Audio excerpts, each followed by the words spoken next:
Assalamualaikum warahmatullahi wabarakatuh. Salam sejahtera. Bagaimana kondisi anak-anakku semuanya? Mudah-mudahan tetap sehat, tetap semangat, dan selalu jaga kondisi. Dan jika anak-anak ingin keluar, silakan gunakan maskernya. Tetap untuk menjaga protokol kesehatan.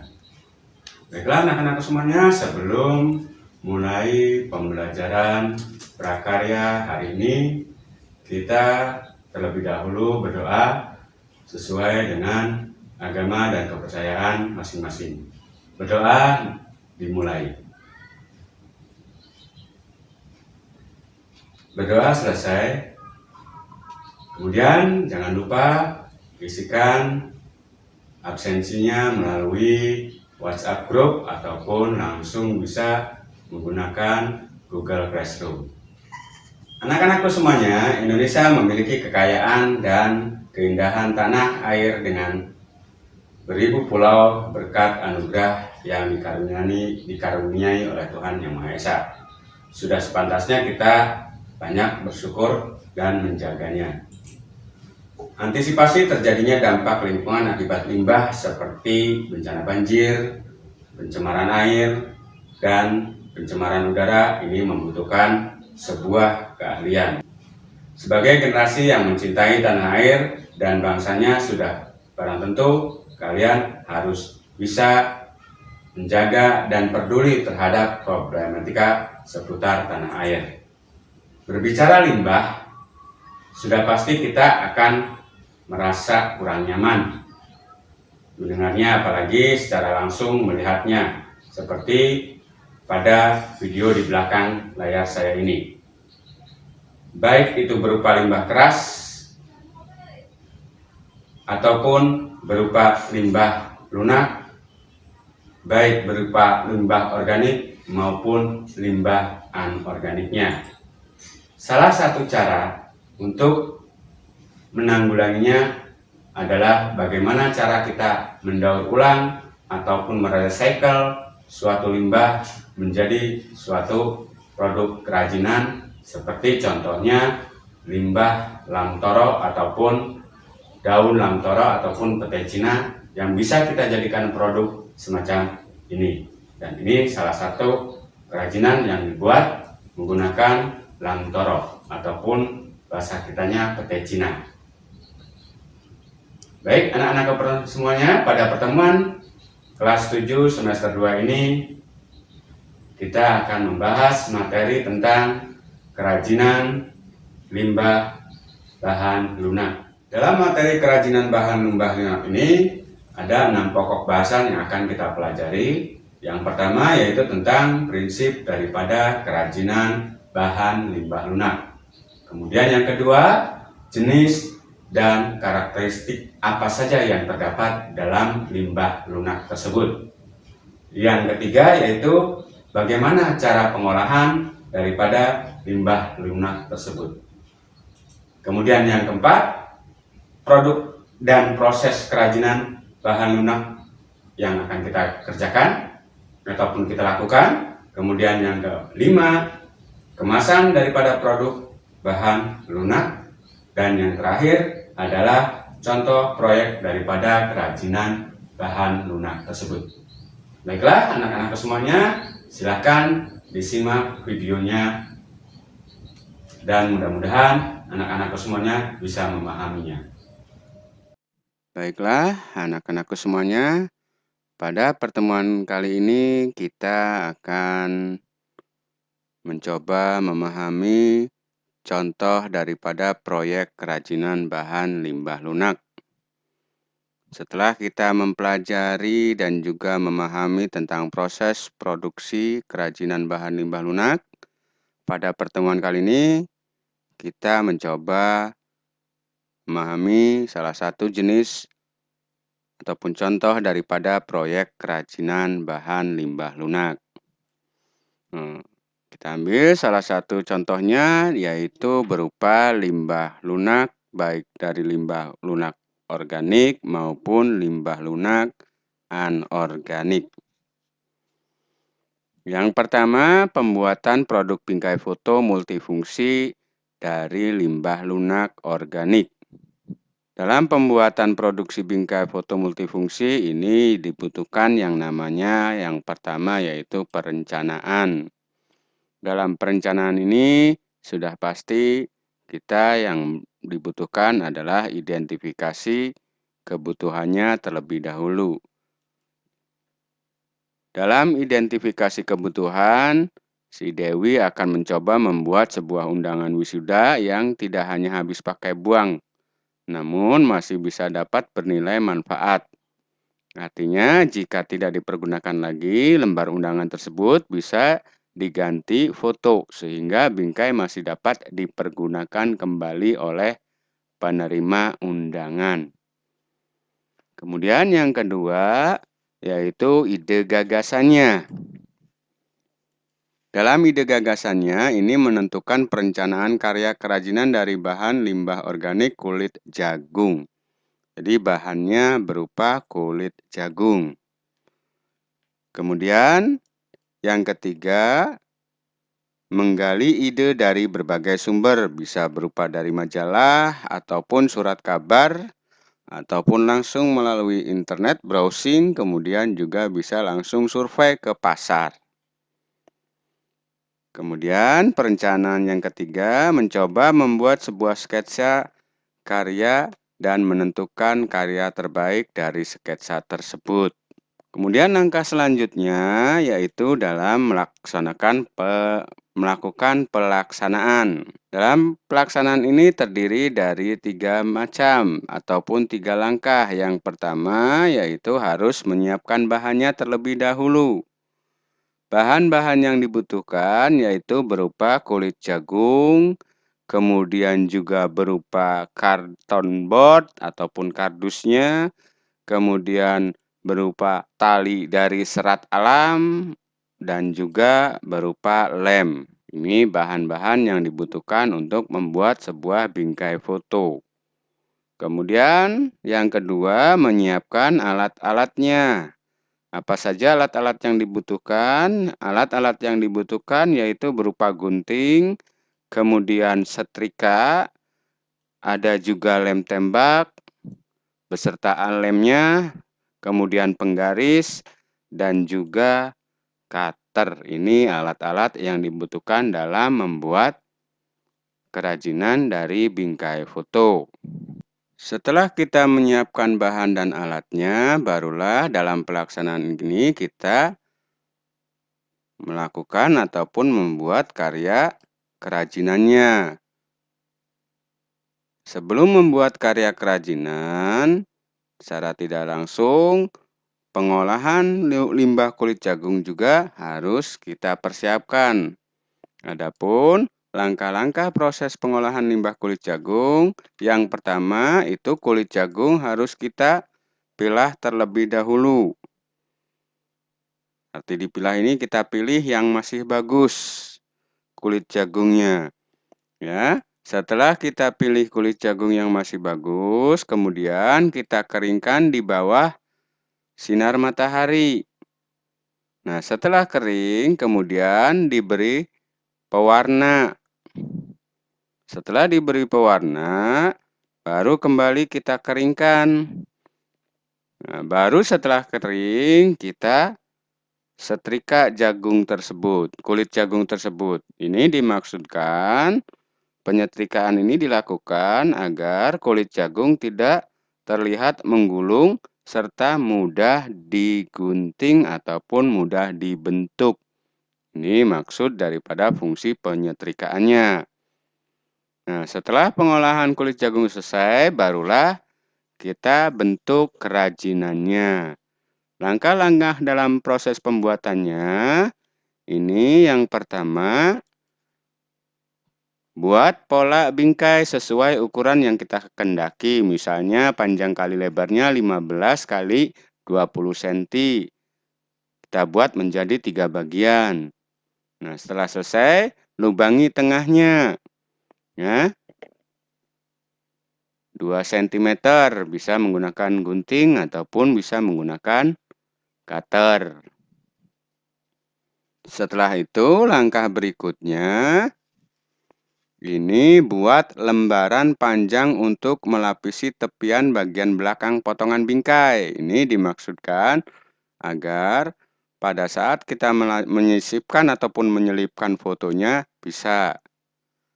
Ya, dimana ini maksudnya undangan bisa diselipkan ataupun foto bisa diselipkan ke dalam bingkai tersebut. Nah, langkah berikutnya, ini tempelkan lembaran panjang pada ketiga sisi kotak bingkai tersebut. Jadi ditempelkannya di pinggirnya, ini maksudnya. Ya.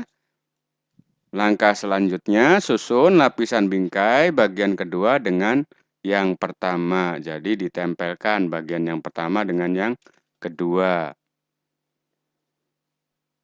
Setelah kita susun lapisan bingkai tersebut, jadi ditempelkan jadi satu. Buat hiasan kulit jagung pada seluruh lapisan bingkai. Jadi kita lilitkan lapisan kulit jagungnya di samping. Kemudian tempelkan pada lapisan bingkai ketiga. Jadi ada 3 lapisan ya buatnya. Setelah itu, buat hiasan bunga atau bentuk lainnya sesuai yang kita kehendaki untuk memperindah bingkai. Kemudian, setelah itu, tempelkan pada bagian pojok ataupun di tengah dari bingkai tersebut. Nah, dapat pula ditambahkan daun dan temali dari serat alam di sampingnya ataupun di sisinya, di pinggir-pinggirnya itu. Nah, tempelkan dudukan bingkai pada bagian belakang karton yang sudah dilapisi kertas agar rapi. Setelah selesai, barulah bingkai dapat diselipkan berupa undangan. Nah, ini hasil daripada pembuatan produk kerajinan dari limbah kulit jagung berupa bingkai foto ataupun bingkai undangan multifungsi. Dalam artian, selain undangan, ternyata bisa digunakan kembali sebagai bingkai foto. Nah, ini hasilnya ya, seperti ini. Yang terakhir yaitu berupa evaluasi. Evaluasi ini di mana Dewi harus melakukan yang namanya pengujian karya atau diuji dulu karya tersebut. Kemudian evaluasi yang kedua harus melakukannya dengan secara hati-hati. Ini contoh berupa proyek kerajinan dari limbah kulit jagung yang dibuat produk kerajinannya berupa bingkai multifungsi, bisa menjadi undangan dan juga bisa berupa bingkai foto. Kita lanjutkan yang kedua yaitu pembuatan produk sandal kreatif.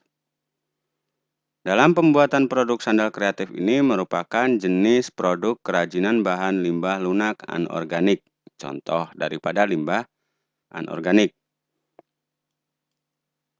Perencanaan yang dibutuhkan yang pertama yaitu berupa identifikasi kebutuhan ataupun analisis kebutuhannya. Di mana Saka ini seorang anak penjahit di mana setiap hari ia melihat banyak kain perca yang tidak terpakai. Nah, sebagai anak yang kreatif, Saka mencoba memanfaatkan kain perca tersebut untuk dijadikan sebuah kerajinan berupa sandal unik dari kain perca dengan menggunakan tekniknya teknik tempel. Kemudian perencanaan yang kedua, ide gagasannya ini Saka akan membuat sandal dengan menggunakan limbah yang ada di lingkungan sekitar. Berdasarkan hasil pengamatan dan survei lapangan, maka Saka mencoba memilih untuk menggunakan limbah kain perca.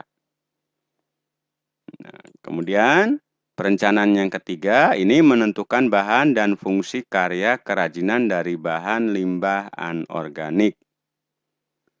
Perencanaan yang keempat mencoba menggali ide gagasan tersebut melalui sumbernya bisa berupa majalah, surat kabar, ataupun melalui survei pasar. Perencanaan yang ketiga, yang terakhir ataupun yang kelima yaitu membuat sketsa rancangannya.